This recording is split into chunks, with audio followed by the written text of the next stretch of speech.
quiero darle la bienvenida a Paola y a Fátima, quienes nos van a hablar sobre la protección de los datos, la seguridad digital en el diseño de servicios digitales con un impulso en innovación digital. Paola, bienvenida. ¿Cómo estás, Fátima? Un gusto verte también. Todo suyo el escenario. Muchas gracias, Marushka. ¿Cómo estás, Fátima? Buenos días. Permítame, por favor, presentar a toda la audiencia, a quien me acompaña. Fátima Coche es abogada y magíster con amplia experiencia en Derecho de las Nuevas Tecnologías. Ella ha desempeñado diferentes cargos en la Secretaría General de la Comunidad Andina, gerente legal y jefe de división en Derecho y Nuevas Tecnologías en Irarte y Asociados. Además, es consultora en proyectos de gobierno electrónico, docente en diversas universidades. Tengo el placer de compartir con ella en el curso de abogados del siglo XXI en la Universidad de Lima y además en otros institutos. Y ella es fundadora también de la Asociación Civil Twitterón. Buenos días, Fátima, ¿cómo estás? Muy bien, gracias, Paola. Gracias a la Secretaría de Gobierno Digital por la invitación y qué mejor que hacer esta charla, esta ponencia contigo, que ya somos, digamos, cómplices en estos temas de la innovación y el derecho. Así que encantada de poder hablar también de este tema que me apasiona y nos apasiona, como es la protección de los datos personales. Exactamente, y además hoy hemos tenido una secuencia de sesiones geniales que creo están trayendo a colación nuestra sesión. De hecho, desde ayer, y cómo están todas las 1.300 personas que nos están acompañando, más de 1.300, perdón, preguntaban en una sesión, y te comentaba ayer, Fátima, en la de Abner, sobre arquitectura digital, ¿cómo puedo hacer para usar tecnología y a la vez cumplir con la regulación de protección de datos personales? Realmente son dos temas que se contraponen como una electricidad, digamos, que no van, o realmente se puede buscar esa intersección entre la innovación, que es lo que hoy estamos hablando y toda la semana, y la protección de los datos personales, ¿cierto? Aquí les vamos a dar todos los tips, compartir nuestra experiencia en el tema y vamos a ver cómo realmente también desde la innovación podemos hacer que la protección de datos personales, la tecnología y la innovación en servicios tecnológicos y servicios al ciudadano puedan convivir en armonía. Simplemente es cuestión de entender bien las obligaciones de la norma y tener siempre el enfoque de protección de datos desde la génesis de cualquier proyecto tecnológico y de servicios. Así es, empezamos con eso. ¿Quisieras que compartiera primero la consulta que teníamos o lo hacemos en unos momentos? No, yo creo que desde ya podemos hacer esta dinámica. Perfecto. Por el chat, queridos amigos, amigas, voy a enviar un enlace de Menti para que puedan ingresar. Si me permites, Fátima, solo un segundito, voy a compartir para que puedan ir viendo los resultados. El código de Menti es 1640-4288. Estoy compartiéndolo para que ustedes lo puedan ver. ¿Se ve mi pantalla? Yo ahí... Sí, sí, se ve. Excelente. Entonces, lo que les queremos preguntar es, a ustedes como ciudadanos y ciudadanas, ¿qué quisieran saber cuando comparten datos personales con una empresa o una entidad pública? Les rogamos si es que su respuesta puede ser en una palabra. Por ejemplo, el tiempo. ¿Quién? ¿Dónde? ¿No? Cuando tú compartes datos personales, imaginemos en un formulario como el que se está viendo en mi pantalla. Realmente que estamos interesados en saber qué persona va a ver mis datos, como dicen ahí, ¿no? ¿Por qué me lo están pidiendo? La privacidad, ¿no? ¿Para qué me están pidiendo la data? Esa pregunta, Fátima, creo que es excelente, ¿no? ¿Y para qué tengo que llenar mi DNI? ¿Qué más dice por ahí? Claro, eso es muy importante. El tiempo, ¿por qué? Que se condice con el tema de la finalidad. Y la seguridad, lo que me parece, ¿no? Seguridad. Lo que me parece muy importante de este ejercicio es que lamentablemente las políticas de protección de datos se hacen por cumplir con la ley, que vamos a ver las obligaciones que implica, pero creo que hasta ahora no se ha hecho con un enfoque más del usuario, del ciudadano, del titular del dato personal, para saber qué es lo que más le preocupa, para que en función a eso le podamos mostrar en las políticas de protección de datos, de manera más amigable con él, las respuestas a esas preocupaciones. Exactamente. Y ya no estar en esta situación en la que sabemos, es una verdad que está ahí escondida, que nadie lee las políticas de protección de datos personales, y después estamos lamentándonos por malos usos o usos que no nos gustan, que en realidad nos los habían dicho, pero tal vez en un lenguaje, digamos, enrevesado, muy legal, tecnicista, que no creo que es lo apropiado para servicios al ciudadano en general, ¿verdad? Correcto. Por eso creo que nos quedamos entonces con ustedes como ciudadanos, que sí les interesaría saber el para qué, el tiempo, ¿no? Las medidas de seguridad, de confidencialidad, para conocer entonces cuáles son esas obligaciones que tenemos a la hora de desarrollar servicios digitales y, como dijo Fátima, poder adoptar la privacidad desde el diseño de los servicios digitales. Así es, entonces empezamos y lo primero que pues quiero mostrarles es un video que sirve como abrebocas, digamos, para el debate en torno a la privacidad y sobre todo la privacidad en entornos digitales donde mucha gente piensa que ya debemos claudicar al tema de nuestra privacidad, ¿no? Decir, bueno, hay que asumir que nuestra información está allí y nada se puede hacer. Veamos, discutamos luego de ver el video si eso es así o en realidad hay otros mecanismos.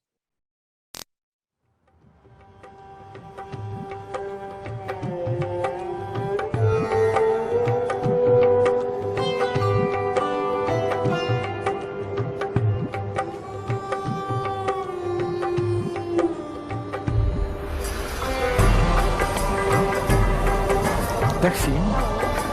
Dus gewoon. Ik zie een school tegen Antwerpen. Ja, Insecten. dat blieft? Ik voel 2 insecten op je rug. Kan dat? Ja, vlinders. Slovenië? Zo hè. Een moto. Oranje. Pas erop. Zenit. Oui, oui, bien. Je hebt een vriendin. Julie de... Ja. Een boeiend liefdesleven. 3, 4 zelfs. De vierde, daar zwijg ik meestal over, dus dat weten niet veel mensen. Hoe is met je spierscheur? Maison rouge, balcon blanc. Ja.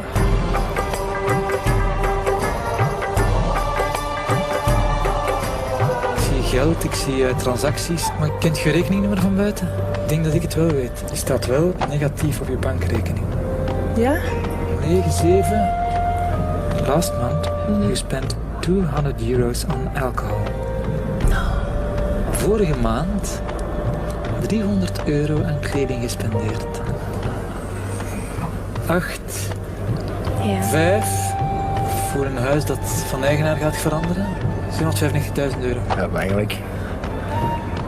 41. Ja. Is dat juist? Ja, dat is juist.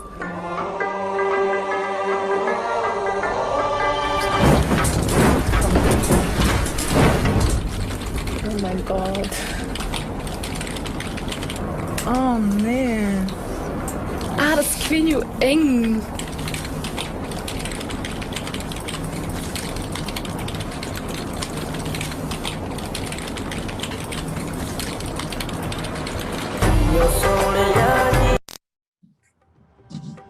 Bueno, como vieron en el video, pues ahí no hay ningún poder sobrenatural, no hay un medium que te está leyendo la mente, es simplemente una alegoría de cómo nuestros datos personales se encuentran desperdigados en la red, y dos cosas muy importantes, ¿no? El enfoque hacia el ciudadano de tener una cultura de protección de datos personales, de tratar de cuidarlos, de leer las políticas, saber a quién le estamos dando nuestros datos personales, y el segundo, el enfoque de los servicios digitales, que tiene que ser también un enfoque que se centre en el ciudadano y en el cuidado de sus datos personales, que en últimas son un derecho humano también, parte del derecho a la intimidad y a la privacidad personal. Y aquí esta viñeta también siempre la muestro porque es cómica y nos hace ver que en cualquier situación de interacción humana, cualquier empresa, iniciativa, proyecto, se hace uso de datos personales, ¿no? Aquí lo vemos a San Pedro diciéndole a una persona que aparentemente acaba de morir, que no está en esa lista, ¿no? Tal vez esté en otra, en la de abajo, ¿no? Entonces, estamos rodeados todo el tiempo de bases de datos personales, listas de datos. Entonces, ese enfoque de protección de los datos tiene que estar en el día a día de nuestra gestión, ya sea privada o pública, ¿verdad?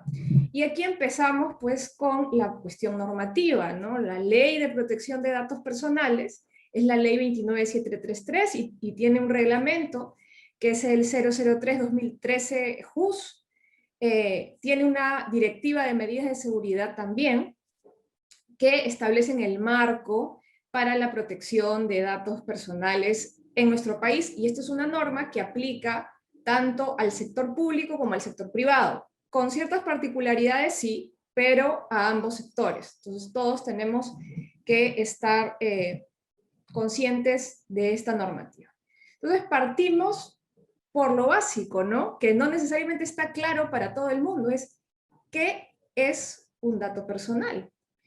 La definición que nos da la norma es que es toda información que nos identifica o nos hace identificables por medios razonables. Como ven, es una definición amplia. No existe en la norma una lista cerrada de qué es un dato personal, pero yo creo que la mayoría de nosotros tenemos claro que datos personales, nuestro nombre, nuestro DNI, nuestra dirección, ¿no? Básicamente los datos que aparecen en nuestro DNI. Es lo que tenemos más en mente, que es un dato personal, pero tenemos que ser muy conscientes de que no se agota ahí. Es cualquier información que encaja en esa definición y que nos hace identificables. Entonces, por eso queríamos hacerles algunas preguntas, ¿no? Por ejemplo, y pueden responder por el chat rápidamente. La placa vehicular de un vehículo, es decir, tú estás caminando por la calle, pasa un auto y ves la placa. ¿Es un dato personal? ¿Por qué Ahí nos es un están dato respondiendo. personal? Sí, veo que todos dicen sí, sí, claro que sí. Alguien ha dicho que no. Alguien ha dicho que no. No, es un dato público, dicen por ahí. Otros dicen que sí. Detrás de la placa hay una información. Entonces, obviamente, cuando tú ves la placa, en el, ojo, y hago aquí una aclaración, que sea algo público no deja de ser dato personal, ojo, eso lo vamos a aclarar. Tal vez no te dice nada ver la placa cuando estás caminando por la calle, pero a partir de la placa uno puede entrar a SUNARP, uno puede entrar al SAT, y a partir de ahí llegar potencialmente la identidad del titular del dato. Entonces, en ese sentido, como te hace identificable, es un dato personal. Y no importa en ese sentido si está en alguna base de datos pública. Eso le da cierta característica, pero no le resta el carácter de dato personal. Paola, por ejemplo, el número IP de un dispositivo, ¿será un dato personal? Es una pregunta más compleja y me encantaría saber qué es lo que opina nuestra audiencia, porque si recordamos lo que tú nos decías, Fátima, el dato personal es una información que nos identifica o nos hace identificables por medios razonables. Entonces, yo soy un individual cualquiera y en realidad no tengo los conocimientos para, digamos, conectar el número IP de un dispositivo con mi nombre. Imaginemos el de mi celular. Probablemente algunas personas que hoy nos acompañan podrían decir que sí. De hecho, acá por ahí alguien nos comenta, sí, se puede integrar y nos identifica, ¿no?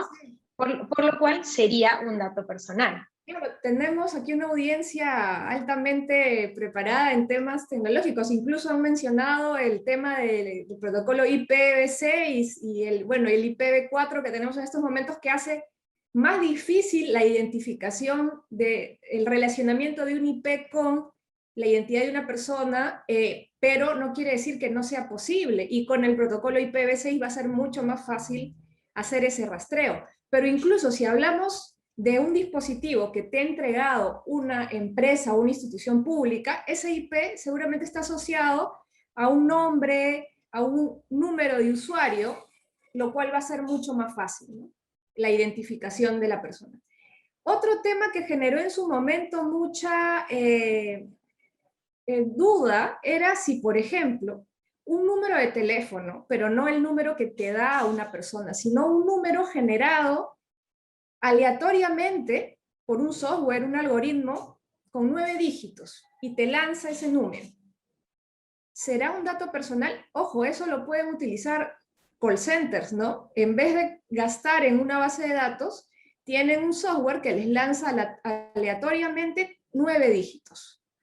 ¿Será eso un dato personal? ¿O no será un dato personal? Son 9 números aleatorios, ¿ah? Me dicen que sí. Claro, porque ese número pertenece a una persona. Puede pertenecer a una persona, o puede ser un número que no existe también. Es posible. Si es un dato personal, me dice no necesariamente. No es un dato personal. Miren, sobre este tema, ven cómo hay distintas perspectivas. Hay distintas perspectivas. En ese sentido, les cuento que zanjó esta situación una opinión de la Autoridad de Protección de Datos Personales, en la que señaló que en la medida que esos 9 dígitos lanzados aleatoriamente pertenezcan a una persona, a un ciudadano, es un dato personal, porque a partir de ese número se puede llegar a la identidad de la persona, buscando, hasta googleando el número, buscándolo en Facebook. Incluso puedes llegar a la persona. Existen varios métodos razonables que podrían llevarnos a la identidad de esa persona. Entonces, sí, el número de RUC, yo creo que estamos claros ahí que un número de RUC de persona natural es. La edad o rango etario, Paola, ¿qué opinas? Sí, se nos ocurrió esa consulta porque en algunas tablas, quizás, y ahora vamos a hablar de los principios de la norma para darles algunos lineamientos y que no se queden con la idea de que no se puede usar los datos, sino que sí, pero de una manera adecuada. Si es que tienen en una tabla una edad, por ejemplo, 27 años o de 25 a 30, ¿cómo podemos llegar a identificar a una persona? Ahí mi opinión es que pues eso no sería un dato personal si es que está solo en la columna de la edad. Ahora, si tenemos Paola Gálvez y al lado un dígito, pues sí sería un dato personal porque se refiere a mi edad, ¿no? Y sabemos que está identificando a una persona. Igual en el caso de un dígito de domicilio, ¿no? Si tenemos Santiago de Surco o Miraflores o San Juan de Lurigancho solo en una columna, en realidad no está identificando a nadie, nos está mostrando los distritos de determinada ciudad. Pero si al lado lo tenemos nombres, o no nombres, sino con números de DNI o con números de teléfono que sí permiten identificar, ya adquiere esa calidad, ¿cierto? ¿Qué opinas tú?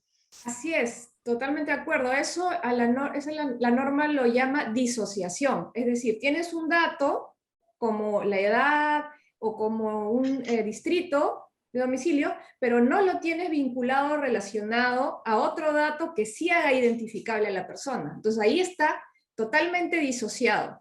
Entonces en la disociación no hay, digamos, un dato personal que requiera las formalidades que vamos a ver a continuación, ¿no? Proseguimos. Y otra categoría establecida en la Ley de Protección de Datos Personales es la de dato sensible. ¿Y qué es un dato sensible? Es una forma de dato personal, pero constituidos por los datos, por ejemplo, biométricos, tanto la biometría facial, dactilar, la de iris del ojo, datos referidos al origen racial y étnico, ingresos económicos, opiniones o convicciones políticas, religiosas, filosóficas, morales, filiación sindical, información relacionada a la salud o la vida sexual. Es decir, es la información que está en la esfera más íntima de la persona y que su conocimiento o divulgación pudiera constituir la afectación de derechos. Por ejemplo, discriminación, ¿no? Entonces, básicamente ese es un dato sensible. Y ustedes dirán, ¿cuál es la diferencia entre un dato personal y un dato sensible? Paola, tú que eres experta en estos temas, ¿cuál es la diferencia? Y ahí justo Jorge nos comenta para complementar. En los hospitales, por ejemplo, así es, un dato de salud es un dato sensible. Aquí tenemos una exigencia adicional, es decir, el consentimiento que se va a requerir del titular del dato personal debe ser expreso y por escrito. Eso es lo que establece la regulación cuando tratamos datos sensibles, que ahora vamos a detallar más adelante. Así es. Entonces, estos datos personales y datos sensibles que ya hemos visto que por realidad, por inercia, cualquier empresa o entidad pública capta, se almacenan en algo que se llama banco de datos personales, ¿no? Y estos bancos de datos personales son un conjunto organizado de datos personales que puede estar automatizado o no, lo puedes tener en un software sofisticadísimo, o lo puedes tener en un Excel, o lo puedes tener en un file palanca, eso no importa. No importa el soporte, no importa si es físico, magnético, digital, óptico, o cualquier otro que se cree, ¿no? No importa la modalidad de creación, ¿no? El tema es que estos datos estén almacenados y organizados de alguna manera y que se permita el acceso a ellos, ¿ok? Entonces, eso es un banco de datos personales y vamos a ver que quien decide crear un banco de datos personales tiene ciertas responsabilidades establecidas en la norma también. Sí, estos eran solo unos ejemplos para que ustedes lo vean. Por ejemplo, si tienen cámaras de videovigilancia, es un banco de datos personales, y ahí, como decía Fátima, eso se tiene en un servidor, es un video, ¿no? En algunos casos con audio, en otros no. Y en caso de libre reclamaciones, también es un banco de datos personales que podría ser físico o virtual. En realidad es importante que manejemos esta información, porque en los casos en que la Autoridad Nacional de Protección de Datos Personales nos visita para hacer alguna fiscalización, la primera pregunta es, y partimos desde la premisa de cuántos bancos de datos tenemos. Pueden no estar inscritos, pero les van a consultar. ¿Tienen cámaras de videovigilancia instaladas? Sí, ok, entonces anotan, ¿no? Debería haber un banco de datos personales de videovigilancia. ¿Ustedes manejan clientes? Un banco de datos de clientes. ¿Hay personal? Entonces debería haber un banco de datos de recursos humanos. Y así es como se van, digamos, categorizando los bancos de datos en función a la finalidad, ¿no? Y justo conversamos ayer con Fátima, que tengamos cuidado, muchas veces creamos aplicaciones o servicios, justamente es motivo de este bootcamp. No necesariamente cada aplicación móvil o aplicativo web va a generar un banco de datos personales distinto. Si es que se trata de los mismos usuarios que forman parte del banco de datos, si se trata de una misma finalidad, pues va a seguir siendo del banco de datos, por ejemplo, si es que estamos hablando de un ministerio y son aplicaciones para el personal, pero dos distintas, va a seguir siendo parte de recursos humanos, talento humano, etcétera, ¿no? La denominación en realidad la pone el titular del banco de datos personales, pero eso es un tema que queríamos que quede claro esta mañana. Sí, y además tener muy claro que el tema es identificar los datos personales, los bancos de datos personales que tiene una organización o una empresa, no es algo de, bueno, se me ocurre que tengo el banco de datos, cámaras de videovigilancia y libro de reclamaciones. Hay que hacer un análisis básicamente de los procesos de la organización para determinar dónde se están captando datos y dónde calzan esos datos. De repente ya como decía Paola, esos datos que estoy captando calzan en un banco de datos como el de cámara de biovigilancia, pero de repente me doy cuenta que también a los visitantes del edificio donde opera mi organización, yo les tomo nota de su identidad. Y ahí tengo otro banco de datos, que es el de visitantes, que no es el mismo de trabajadores, y dista de otros. Entonces tendría que crear un nuevo banco de datos, ¿no? Sí, solo un comentario muy cortito, Fátima, y no es la idea, y acá no digan, ay, estas abogadas han venido a decirnos que se llenen de bancos de datos, pero ¿por qué lo hace la autoridad? Es para poder definir cuántos bancos tenemos y así cuáles son las medidas de seguridad legales, organizativas, que se están tomando en cada banco en particular, porque no serán las mismas medidas que se tomen para los videos del banco de videovigilancia que para los formularios de atención de reclamos, de libre reclamaciones, o las medidas que utiliza recursos humanos para todo el personal de la entidad. Es básicamente para un orden y por eso es que en las fiscalizaciones se inicia por, digamos, un inventario de los bancos de datos que existen y ahí se va revisando lo que vamos a ir ahora, que es ya cómo se hace el tratamiento de los datos. Sí, sí, es beneficioso hacer esa diferencia para las empresas porque si no le tendrían que poner el mismo estándar de seguridad a datos ínfimos y a datos sensibles, ¿no? Entonces, es bueno. Entonces, ¿qué es el tratamiento de datos personales? Básicamente es cualquier cosa que haces con el dato desde que lo captas. Desde que lo obtienes, lo almacenas, consultas, transmites a terceros, transmites al interior de la misma organización, si los modificas, si los imprimes, incluso. Por eso tienen que haber medidas de seguridad también para el momento de la impresión de documentos que contengan datos personales. Si se hace un bloqueo del dato o si lo eliminas. Todas son formas de tratamiento de datos personales que establecen obligaciones, sobre todo de seguridad y de confidencialidad establecidas en la norma. Entonces, básicamente, por eso es tan importante, dada la gran gama de posibilidades de tratamiento, que procuremos siempre solo captar los datos personales que realmente necesitamos para los fines que perseguimos. Llenarnos de datos personales porque en el futuro tal vez me puedan servir para algo, es un enfoque equivocado, porque te genera mayor responsabilidad y mayores gastos de recurso humano, de medidas de seguridad técnicas y demás. Solo captar los datos personales indispensables para el fin que estamos persiguiendo. Esa es una idea que queremos transmitir también. Entonces, la norma establece unos principios rectores que deben seguir la captación y el tratamiento de datos personales, que son consentimiento, seguridad, finalidad y proporcionalidad, que son los pilares fundamentales de la norma, y conociendo correctamente los principios, no vamos a tener problema en cualquier manejo que tengamos o gestión de datos personales. Entonces, empecemos por el consentimiento. El consentimiento es la regla básica de la norma. Solamente podemos captar y tratar datos personales de un ciudadano si este ciudadano nos ha proporcionado su consentimiento para ello.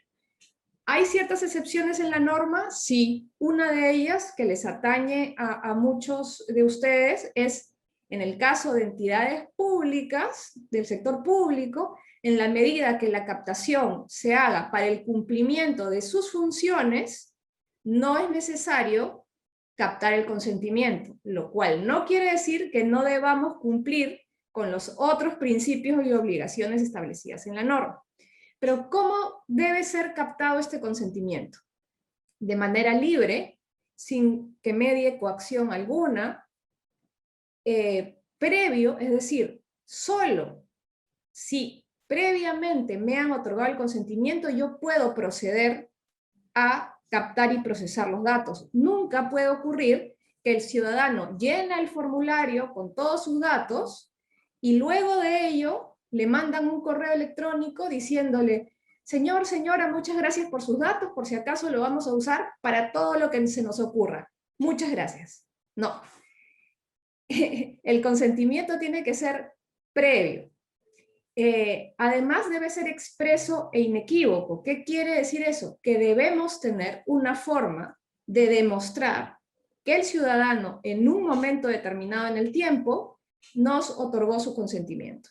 Si el consentimiento se otorga a través de un formulario web, debes tener el log, ¿no?, del formulario donde se diga que la persona tal, con correo electrónico tal o IP tal, el día de hoy, nos otorgó su consentimiento.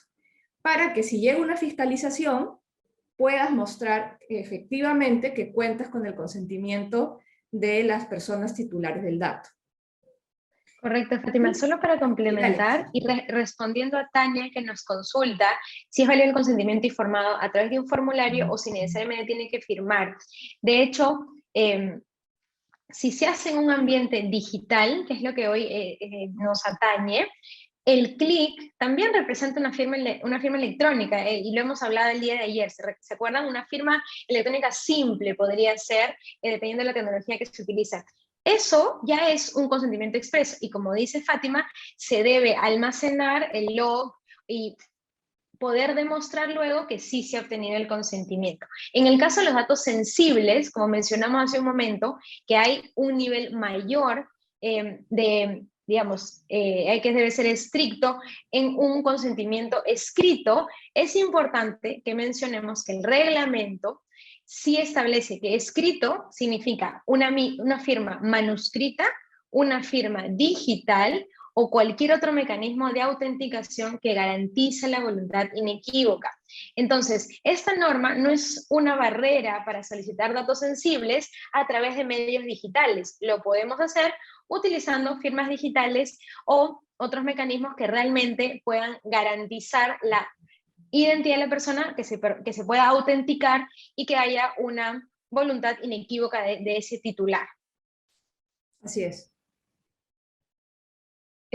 Respecto a la última forma o característica del consentimiento, es que debe ser informado. Es decir, se le debe señalar al titular del dato para qué fines se van a utilizar sus datos personales. ¿Para qué? ¿Con qué propósito? Y estos fines deben ser expresados de la manera más precisa posible. Y ojo, los fines no es la única información que se le tiene que dar al ciudadano. Se le tiene que dar otra información, lo vamos a ver en un checklist más adelante, pero por ejemplo, ¿con quién se va a compartir la información?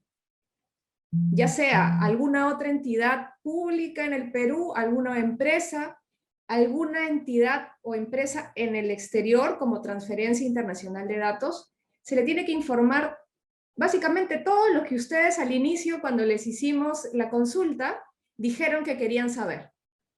Plazo durante el cual la empresa o entidad pública va a tener sus datos y lo va a estar tratando, qué medidas de seguridad se va a imponer, en fin, toda la información relevante.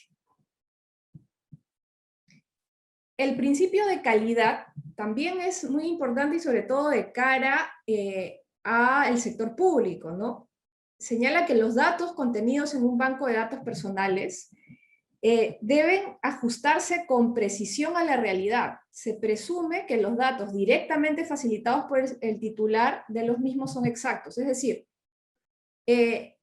los titulares de bancos de datos personales deben hacer todos los esfuerzos posibles porque los datos que ellos tienen y gestionan correspondan a la realidad y estén los más actualizados. Por ejemplo, por eso, periódicamente te envían links para actualización de datos, por ejemplo.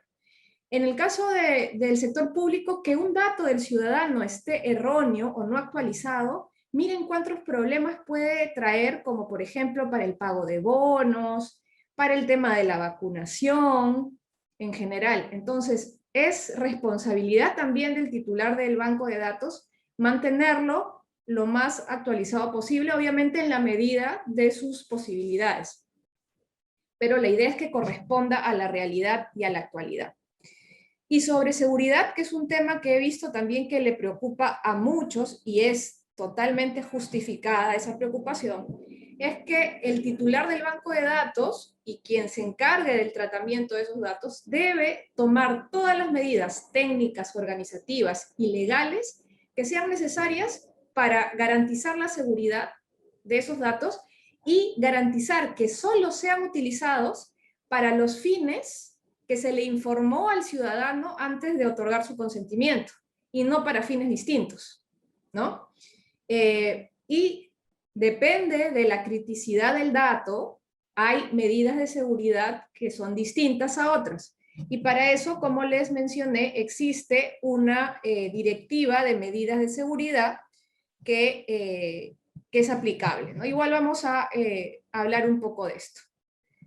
El tema de la proporcionalidad también es muy importante, y de eso también hemos conversado con Paola, ¿no? Todo tratamiento de dato personal debe ser adecuado, relevante y no excesivo, dependiendo de la finalidad para la que estos han sido recopilados.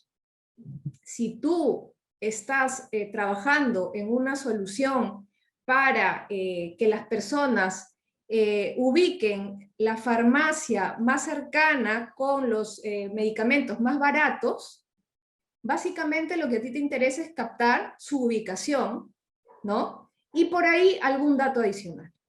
Pero si tú para ese propósito le empiezas a pedir su edad, su número de celular, sus correos electrónicos, otro alternativo, además los datos personales de un tercero, definitivamente y a todas luces, esa es una captación desproporcionada y no se condice con el propósito de esa solución innovadora, creativa que se está generando, que está perfecto, pero hay que tener este enfoque, ¿no? ¿Qué opinas sobre eso, Paola?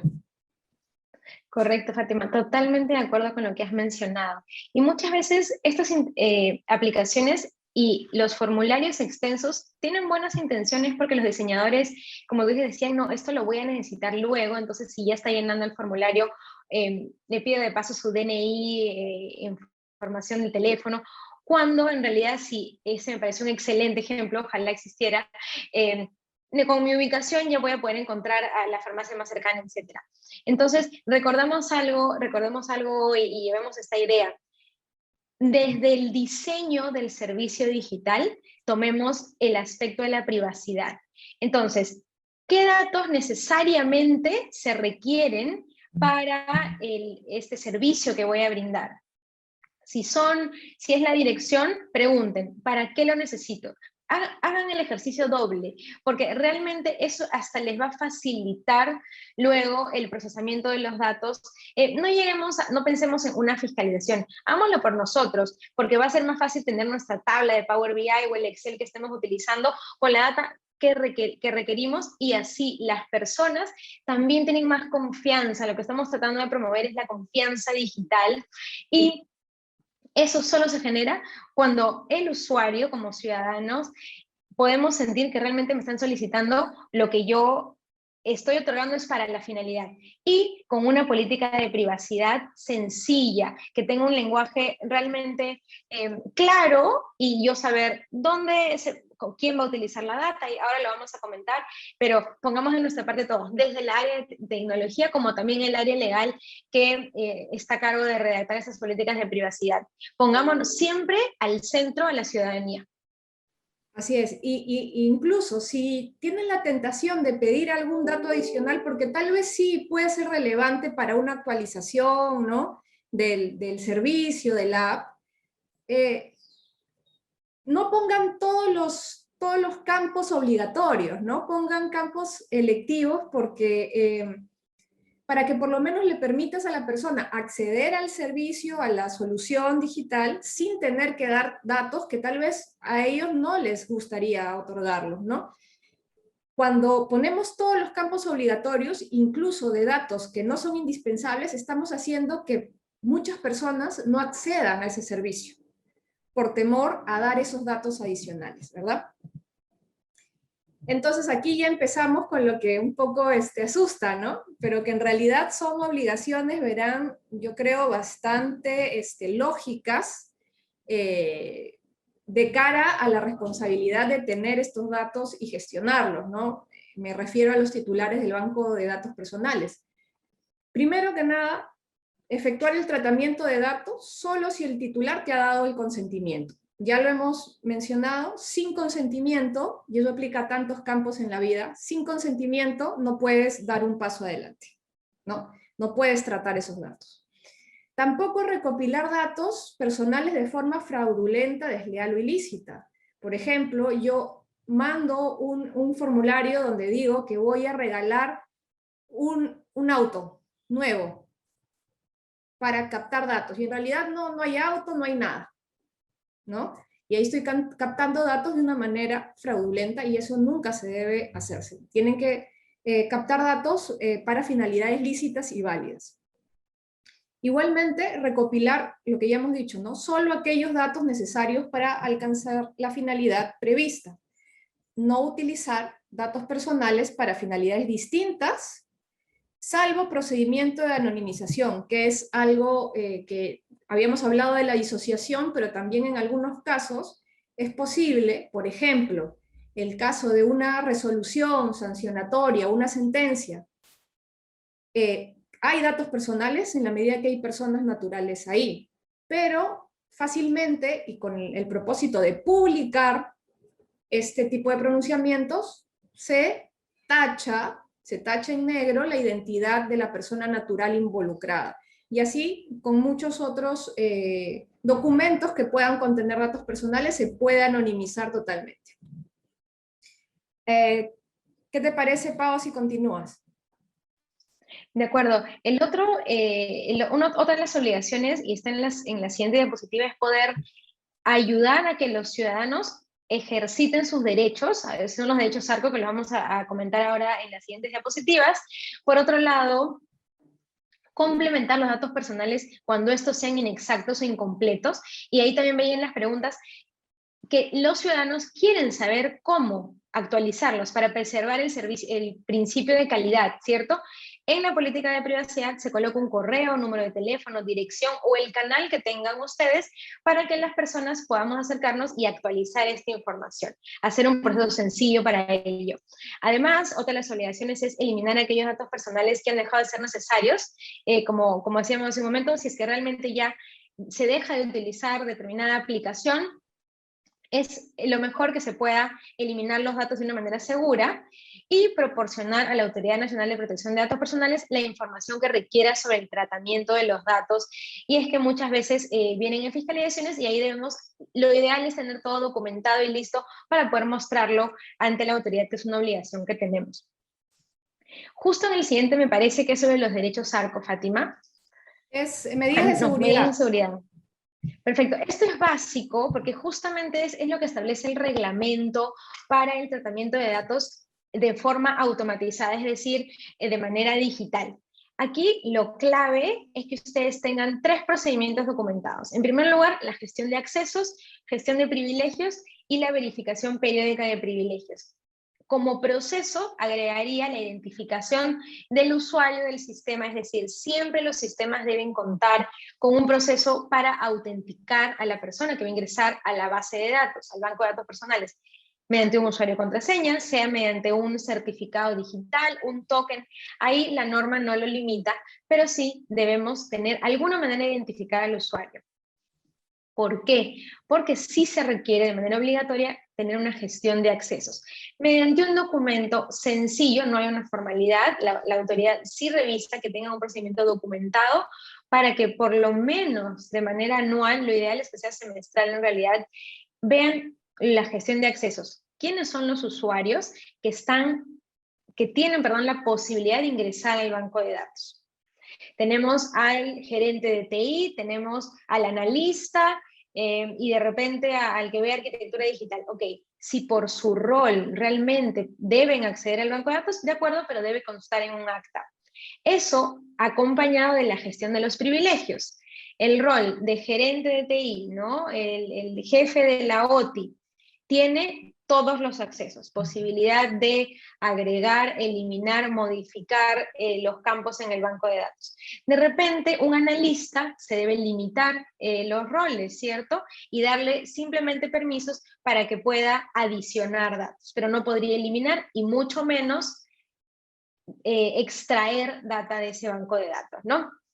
Asimismo, la verificación periódica lo que permite es que de manera semestral o anual o incluso mensual, dado que a veces hay rotación del personal, se pueda verificar si es que esos privilegios asignados son acordes a la realidad. Si es que el jefe de OTI ha sido modificado, entonces se debe retirar el privilegio y otorgar a la nueva persona. Además, cuando va la autoridad a la fiscalización, verifican in situ, porque va un abogado y un ingeniero, a revisar que realmente se estén generando registros que provean evidencia de todas las interacciones que hay en ese banco de datos, ¿no? Van a revisar las informaciones sobre las cuentas de usuario con acceso al sistema, las horas de inicio y cierre de sesión y cualquier otra acción relevante. Como tercer punto, contemplar que existan los mecanismos de respaldo de seguridad de la información. Y hacen una prueba, de hecho en las fiscalizaciones, a ver, hagamos un mecanismo de respaldo. Y en ese instante se tiene que hacer para verificar que ante cualquier interrupción o daño, este respaldo nos permita retornar a la acción antes de la interrupción. De acuerdo, y todo muy bien documentado, ¿no? Porque muchas veces uno va a empresas o instituciones y te dicen, sí, yo hago eso, pero a ver, muéstrame no sé, el memorando, la directiva interna donde se establecen, ¿no?, estos mecanismos, y es importante para los fines de fiscalización y también de ordenamiento interno, ¿no?, de la organización. Y llegamos a los famosísimos derechos ARCO, ¿no?, que se llaman así, se les denomina así por las iniciales de acceso, rectificación, cancelación y oposición, ¿no? Entonces, aquí vemos una serie de derechos que yo creo que los ciudadanos aún no conocen del todo bien, ¿no? Porque uno ve que no se hace tanto ejercicio de estos derechos, pero tenemos que saber que existen, ¿no? El derecho de acceso implica que toda persona tiene derecho a obtener la información que sobre sí mismo, o sea, sobre uno, sea objeto de tratamiento de bancos de datos en la administración pública o privada. No importa si eres o no cliente de esa empresa, o incluso ni siquiera tienes que ser ciudadano del país. Si eres un extranjero en el Perú, puedes acudir a cualquier empresa o institución pública y preguntar, haciendo uso del derecho de acceso, qué información tiene esa institución o empresa sobre esta persona. No solo eso, sino la forma en que fueron recopilados sus datos. ¿Cómo fue la captación? O le transfirieron tal vez otra institución esos datos. Las razones que motivaron la recopilación y a solicitud de quién se realizó esta. Así como cualquier transferencia realizada o que se prevea hacer de ellos. Imagínense toda la información que uno le tiene que otorgar al ciudadano a partir de este derecho de acceso. ¿Qué es lo que eso implica? Que tenemos que estar en la capacidad de tener todo el flujo, mapeado todo el flujo de los datos personales que captamos y que tratamos. Porque si no, ¿de qué otra manera yo podría darle, en el plazo que vamos a ver a continuación, respuesta al ciudadano, si no tengo un claro mapeo en mis sistemas de cómo entró ese dato y si he hecho transferencias de él a terceros? Entonces, es un reto para las organizaciones poder tener ese tipo de trazabilidad de todos los datos con los que cuentan. Es un derecho amplio, ¿no?, de conocer de manera integral la captación, tratamiento y usos que se ha dado a nuestros datos personales. Luego tenemos el derecho de rectificación, que es algo que estábamos hablando hace un momento, ¿no? Cualquier ciudadano, rectificación, ojo, actualización o inclusión, ¿no?, tiene derecho a que se modifiquen los datos que resulten inexactos, erróneos o falsos. Y eso se puede hacer a través de los mecanismos que ya ha dicho Paola, correo electrónico a la entidad que encuentras en la política de protección de datos. La cancelación o supresión es el derecho más recurrido, que es solicitar que tus datos sean eliminados de una base de datos personales en la que están. Así, salvo, la única excepción es que esos datos sean necesarios para un contrato de servicios que esté en curso o para que la institución pública te brinde los servicios y cumpla con sus funciones. Y el derecho de oposición está relacionado con que por motivos legítimos cualquiera puede solicitar por una situación concreta, que te eliminen de un banco de datos público, que esté de acceso público. Y aquí rápidamente pueden ver los plazos de respuesta, ¿no?, que tienen, y nos centramos en el derecho de acceso, que tienen 20 días para responder las entidades públicas o privadas, y los derechos de rectificación, cancelación, oposición, 10 días para contestarle al ciudadano. Dale, Paola, con lo que queda. Gracias, Fátima. Sí, solo muy cortito, porque sé que estamos con tiempo corto, he ido respondiendo algunas de las preguntas que tienen en el recuadro. Otra de las obligaciones que tenemos los titulares de banco de datos es inscribir el banco de datos, porque eso le permite a la autoridad tener visibilidad de cuáles son esos bancos que tenemos en tratamiento. Ojo, la inscripción del banco de datos no quiere decir transferir los datos a la autoridad, no. Lo que se hace, y hemos puesto ahí una imagen, es completar un formulario en donde le explicamos a la autoridad quién es el titular del banco de datos, y para eso es importantísimo. Muchas veces desde la Secretaría de Gobierno Digital se ayuda para diseñar alguna solución, alguna aplicación, pero es otra la autoridad que va a hacer el tratamiento, ser el responsable del tratamiento debe ser esa entidad. Imaginemos, si se trata de una aplicación relacionada a temas de salud, el Ministerio de Salud sería el titular del banco de datos, ¿no? Y por ende debe cumplir con esta obligación. Ahí se comunica también quién es el responsable, cuáles son las medidas de seguridad que se están tomando. Es una declaración, no tienen que enviar los documentos que yo comenté hace un momento, simplemente declara que sí lo tiene, que determinado rol es el responsable, si es que hay un flujo transfronterizo, no, y ahí tengo una consulta de SUNAT de Daniel que ahora vamos a responder. Si seguimos con las siguientes, Fátima, solo es para que ustedes tengan conocimiento que si ingresan a la página del Ministerio de Justicia pueden ver, simplemente buscando el titular de la empresa, digamos, ahí hemos puesto ministerio, sale la lista de los bancos de datos. En la siguiente creo que también tenemos, si se pusiera, por ejemplo, una municipalidad, también tienen todos los bancos. Si llegamos al tema de ya uso de servicios en la nube, que es una pregunta bastante recurrente esta semana. Hemos hablado de nube en la mañana de Cristian, muy bien lo comentó, y más tarde tenemos la conversación con los proveedores de servicios en la nube. Les hemos dejado 4 puntos interesantes que deben considerar cuando estén utilizando los servicios en la nube. En primer lugar, la transferencia de datos personales fuera del territorio nacional sí es legalmente posible, está previsto en la ley bajo la figura del flujo transfronterizo. Eso significa que cuando hay una transferencia de los datos a un servidor ubicado fuera del territorio peruano, se realiza flujo transfronterizo y sí es posible. Simplemente hay que tomar 3 medidas. En primer lugar, verificar que el proveedor cumpla con medidas de protección de datos personales y que se respeten los principios establecidos en la ley. ¿Qué quiere decir esto? Cuando estén evaluando a los proveedores de servicios en la nube, pedir que les informen cuáles son las medidas de seguridad y privacidad que tomen. Y ahí, respondiendo a tu pregunta, Daniel, no hay una norma en específico que ponga condiciones a los servicios de nube para la protección de los datos, pero deben cumplir con los principios de nuestra norma. ¿Qué quiere decir eso? No implica que en el contrato de nube tiene que decir que la empresa que tiene, digamos, su constitución en Estados Unidos tenga que cumplir la ley local por principio de aplicación territorial de las normas, pero sí serán capaces de informarles cuáles son los estándares que cumplen. Y ahí los proveedores de nube ya están certificados con el ISO 27018, que es un estándar internacional específicamente de tratamiento de datos personales en la nube. Es un auditor externo que guía estos ISOs y que lo tienen, pero más tarde podemos preguntarles a los proveedores para que nos detallen cuáles son las medidas que toman.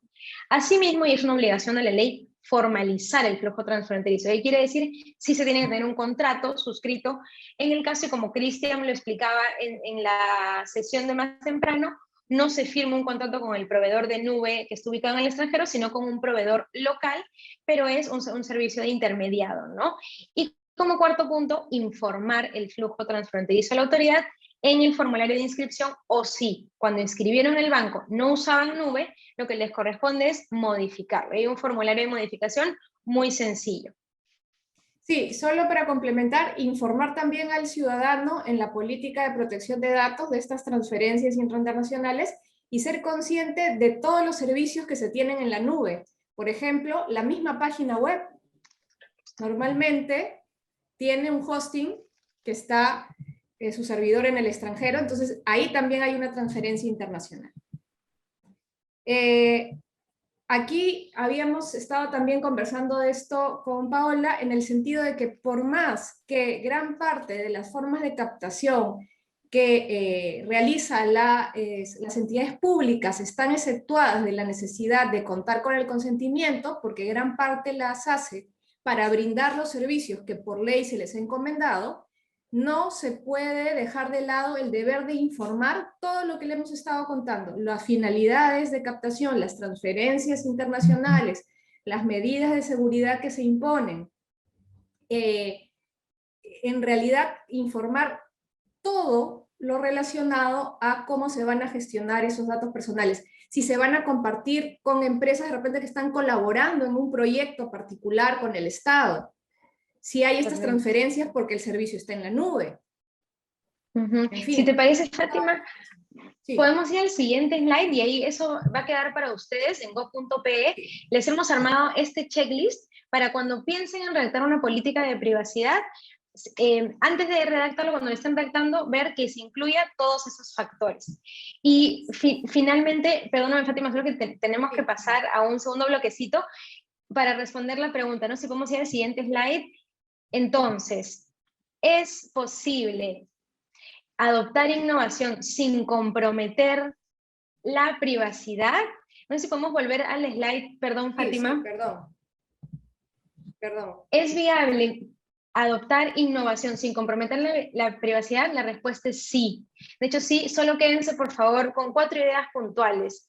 La privacidad desde el diseño, tener una política de privacidad clara y directa, minimizar la recolección de datos y tener controles de acceso a la data. Esos 4 aspectos que lo van a ver en la diapositiva cuando lo subamos son vitales. Muchísimas gracias, Fátima, por compartirnos todo tu conocimiento. Bicentenario del Perú, 2021. Gobierno del Perú.